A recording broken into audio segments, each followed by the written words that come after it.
ये कहानी ऐसी नन्स के ऊपर आधारित है जो गूंगे बहरे लोगों का फायदा उठा के उनके साथ गबागब करती है। आगे वो कितने लोगों का फायदा उठा के उनके साथ क्या क्या करती है वो हम आज की इस एक्सप्लेनेशन में देखने वाले हैं। आज मैं जिस मूवी को एक्सप्लेन करने वाला हूँ इस मूवी का नाम है वर्जिन टेरिटरी और ये मूवी 2007 में रिलीज हुई थी। मूवी के स्टार्टिंग सीन में हम एक चर्च में एक पेंटर को पेंटिंग करते हुए देखते हैं, जहाँ वो आदमी बताता है कि उसे यहाँ पेंटिंग करने के पैसे नहीं मिलते और इन्हीं पैसों को लेने के लिए वो आदमी चर्च के पादरी के पास जाता है। जहाँ जाने के बाद उस आदमी को पता चलता है कि प्लेग नाम की बीमारी की वजह से वहाँ की पादरी की मौत हो गई है, जिसे देखने के बाद उसे बहुत तेज झटका लगता है क्योंकि अब उसे ये बात कंफर्म हो चुकी थी कि अब उसे पैसे देने वाला कोई नहीं है। तभी वो आदमी साइड में पादरी की ड्रेस देखता है और वो डिसाइड करता है कि अब वो पादरी बनेगा क्योंकि पादरी को उसके काम के ज्यादा पैसे मिलते हैं। अगली सीन में हम एक लोरेंजो नाम के आदमी को भागते हुए देखते हैं, जिसके पीछे जर्विनो नाम का एक आदमी पड़ा हुआ था क्योंकि लोरेंजो ने उसे जुए में हरा दिया था। लेकिन किसी तरह लोरेंजो वहाँ से भागने में कामयाब हो जाता है। लेकिन जर्विनो अपने आदमियों को ऑर्डर देता है कि मुझे किसी भी हालत में लोरेंजो की लाश चाहिए। दूसरी तरफ हम देखते हैं कि लोरेंजो के दोस्त उसे भागने में उसकी मदद कर रहे हैं और वो लोग मिलकर उसे एक घोड़ा दे देते हैं। उसके बाद अगली सीन में हम रानी पेम्पिनिया को देखते हैं जो अपने मॉम डैड के लिए प्रे कर रही थी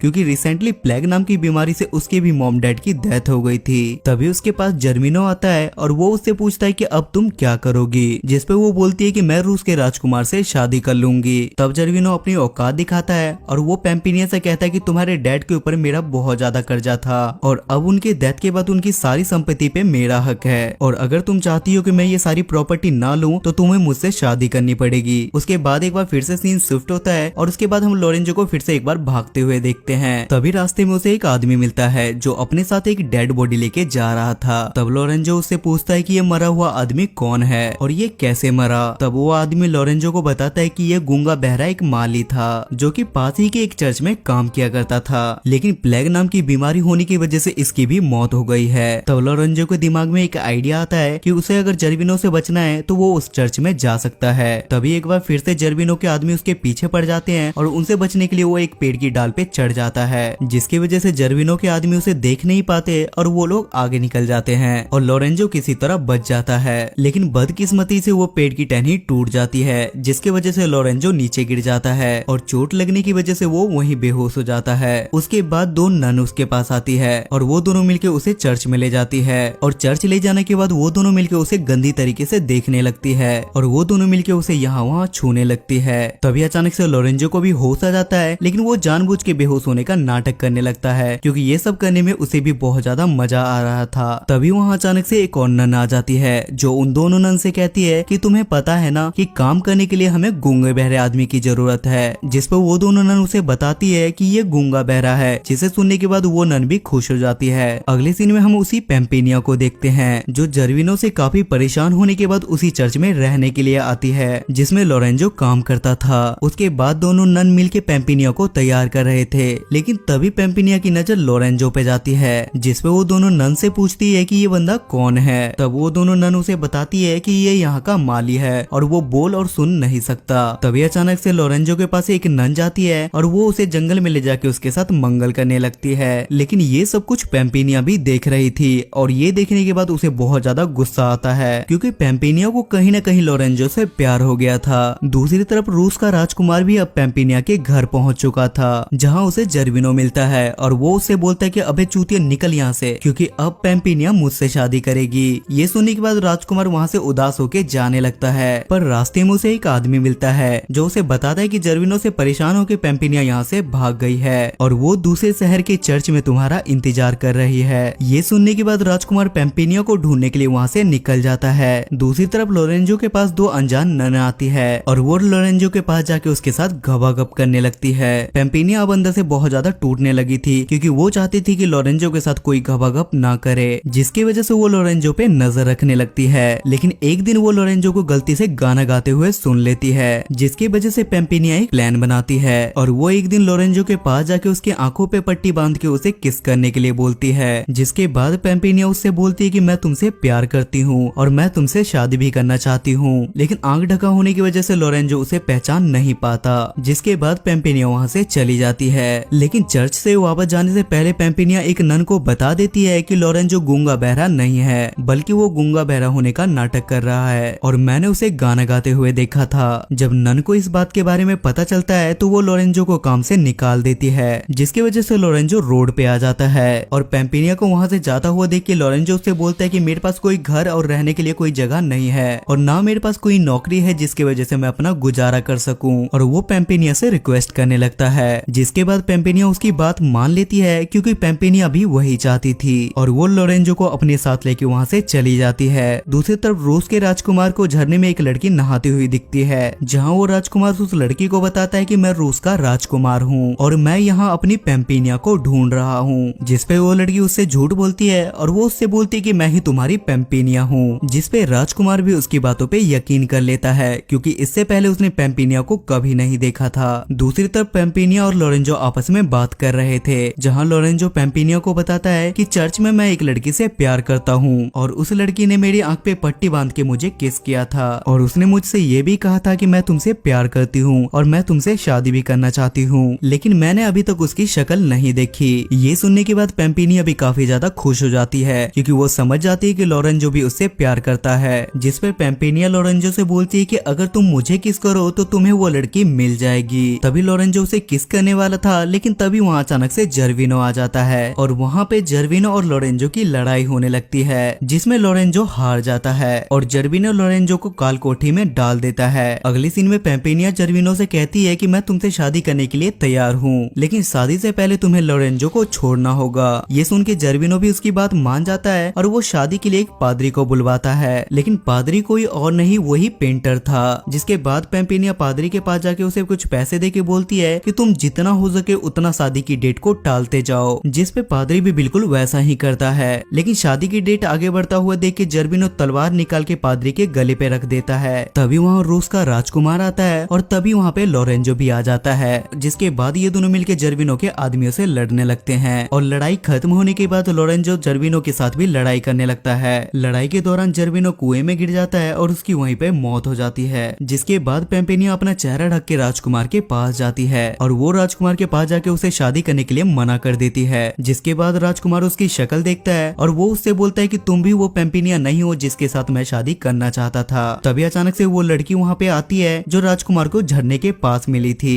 और वो उस राजकुमार के पास चली जाती है। दूसरी तरफ लोरेंजो भी बोलता है कि मैं उसी लड़की से शादी करूंगा जिसने मुझे चर्च में किस किया था। जिसके बाद पेम्पिनिया लोरेंजो को किस करती है और लोरेंजो भी समझ जाता है कि पेम्पिनिया ही वो लड़की है जिससे वो प्यार करता है। जिसके बाद पादरी इन सब की शादी करा देता है और कुछ इसी तरीके से ये मूवी यहाँ पे खत्म हो जाती है। सो गाइस, आई होप कि आपको आज की ये एक्सप्लेनेशन पसंद आई होगी।